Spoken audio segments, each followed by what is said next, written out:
Hello everybody, Luke Scholder, Field Agronomist for Beck's Hybrids. Today I want to talk about those last minute considerations to ensure that our fungicide pass that's made to wheat throughout flowering is made effectively. We're going to talk about timeliness and we're going to talk about product selection. The first thing we're going to talk about is timeliness. When we think about products that are PFR proven like Persara and Carumba, it's essential that we get them made in that 5 to 6 day window that is flowering. How do we identify the beginning of flowering? Well, we look at the wheat head and we look at for the extrusion of those little yellow pouches called anthers. In those anthers is the pollen grains. And what happens at the beginning of flowering is those anthers start to be extruded from the middle part of that wheat head. And then throughout flowering, they actually work their way with extrusion up and down from top to bottom of that wheat head. But the middle part of that wheat head, when you start to see the anthers or those little yellow pouches, that signifies the beginning of flowering. For products like Persara and Carumba, that's the beginning of that 5 to 6 day window.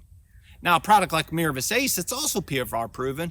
Essentially, our window of application is double because the label allows us to apply that at 50% head emergence through anthesis. So that essentially gives us, almost a 10-day window depending on the weather, okay? But product selection is also very important. In front of you can see the 3 products that are PFR proven to be applied throughout flowering. The one thing you'll notice of those 3 products is none of those 3 products contain what we call a strobilurin component to our fungicide. Most of the fungicide premixes on the market today have a strobilurin. These products do not. When it comes to product selection, do not use a fungicide that contains a strobilurin because the results of that can actually be quite the contrary. We can actually inflate or embellish and increase our overall VOM levels if a strobilurin is used within that application, okay? Now, the one thing though in front of you in this data from PFR that may not be as obvious is the impact of VOM. When we're looking at fungicides on wheat throughout flowering, we've simply measured and evaluated them from a yield enhancement standpoint, and we've seen very consistent results. However, what is kind of concealed, because we haven't sent the samples off to evaluate them from DON levels or VOM levels, is their impact to overall cleaner grain and mycotoxin-free grain at harvest, okay?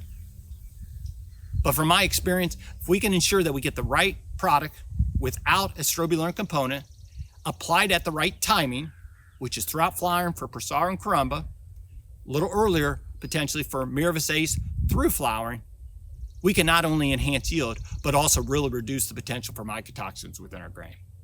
Now, because wheat is a little harder to identify at the beginning of flowering, it takes a little more identification.